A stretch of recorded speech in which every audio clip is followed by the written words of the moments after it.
Someone you know is falling apart, and somehow that became your problem to solve. You didn't ask for it, you didn't plan it, but here you are at midnight, managing someone else's crisis whilst your own life quietly waits. The psychology behind why you do this is stranger and more important than you think. In the next 8 minutes, we're going to examine 5 psychological patterns that drive the fixer personality and what they reveal about the person behind them. We'll look at where the compulsion comes from, why it feels like love but often isn't, and what it's actually doing to your nervous system. By the time we reach point 4, you'll understand why fixing others can become one of the most socially acceptable ways to avoid your own life. And the final point reframes everything, including the question of whether being a fixer is a strength, a wound, or both. This isn't just personality theory. A 2021 study from King's College London found that compulsive caregiving behaviors are significantly associated with early attachment disruption, meaning the roots of the fixer pattern are often laid down in childhood, long before we're aware of them. Research published in the British Journal of Psychology also links chronic helping behavior to elevated cortisol levels, the body's primary stress hormone, particularly when that help goes unreciprocated. In other words, being the fixer isn't just emotionally exhausting, it's physiologically costly. Point 1. The origin wound. Picture a 10-year-old in a flat in Leeds. The adults around them are unpredictable, not cruel necessarily, but inconsistent, sometimes warm, sometimes unavailable. So the child learns a rule. If I help, I am safe. If I fix things, I am needed. If I am needed, I will not be abandoned. That rule gets stored somewhere deeper than thought. It becomes reflex. Psychologists call this a parentified child pattern, where a young person takes on emotional responsibility for the adults around them. A 2019 paper from the University of Edinburgh found that parentified children were significantly more likely to develop compulsive caretaking in adult relationships. The practical implication is this.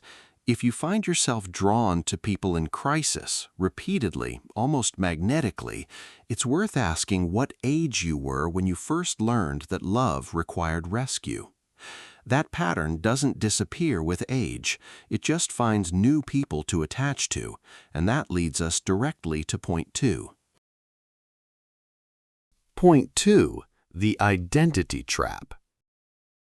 Think about the last time someone called you reliable, or said, "I don't know what I'd do without you."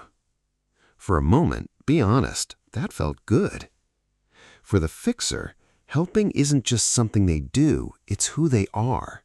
Their identity has been built around being the capable one, the steady one, the one who holds it all together. This is what psychologists call role engulfment, when a behavioral pattern becomes so central to your self-concept that removing it feels like erasing yourself. Researchers at UCL have linked this pattern to what they describe as contingent self-worth, a sense of value that depends entirely on external validation. If your worth is tied to your usefulness, then the moment you stop being useful, you feel worthless, not rationally, but viscerally, which creates a quiet trap. You keep fixing not because others need you, but because you need them to need you. If you're still here, what I'm about to say in point 3 is the part most people find uncomfortable. Think about the last time someone you were helping actually got better, and how that made you feel. Did it feel like pure joy? Or was there, somewhere underneath, a flicker of something else? Point 3. The control mechanism. It's Sunday afternoon in a flat in Bristol. Your friend is going through a rough time, and you've arrived, uninvited but welcomed, with food, a plan, and a list of what they should do next. You tell yourself it's love. And it is, partly. But here's what the psychology also shows. For many fixers, helping is a form of control.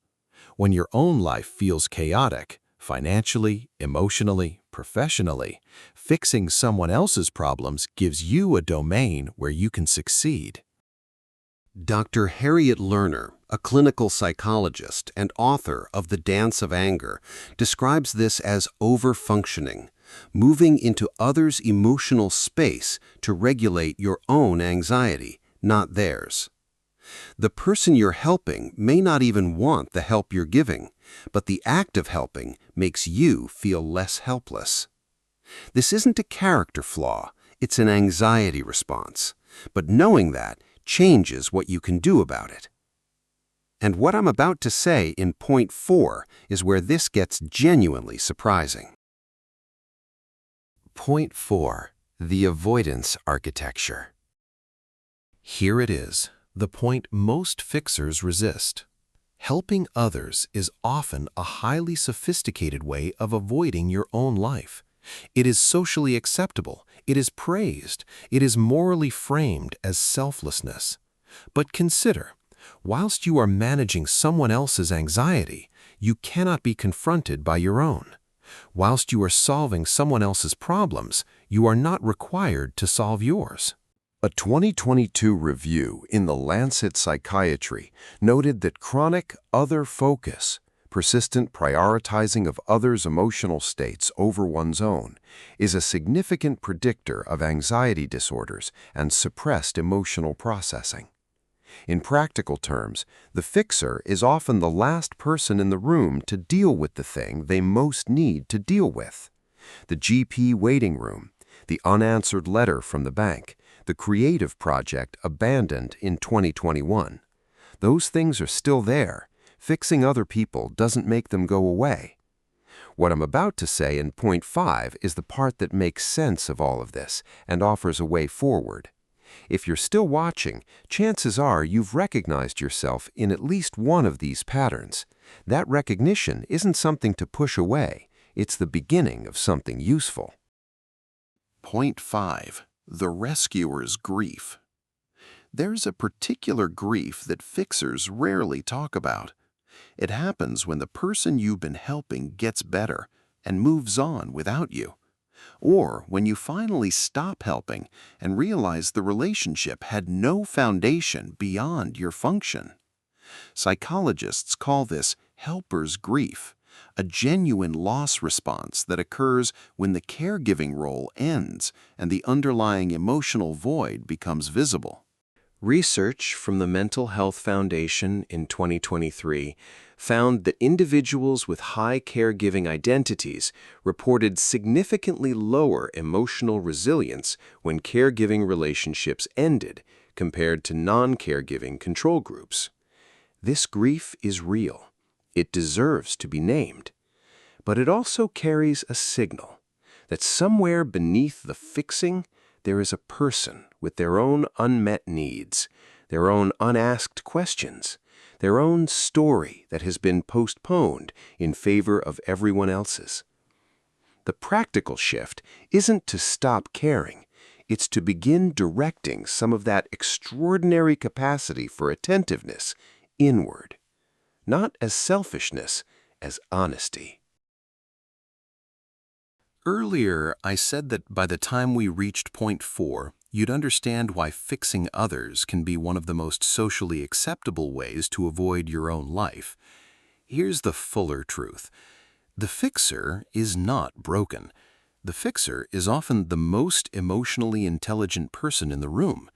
They have an extraordinary capacity for empathy, attentiveness, and care. The only question is whether any of that care ever comes back home. The person you've been most carefully avoiding fixing is probably you. If this shifted something for you, the next video on Simplethink looks at the psychology of emotional avoidance, why we become experts at feeling everything except what actually matters. It's the video most people message me about, and it connects directly to everything we've just covered. One question before you go, and I genuinely want to know your answer. Which of these 5 patterns do you recognize most in yourself? Drop the number in the comments. You might be surprised how many people leave the same one.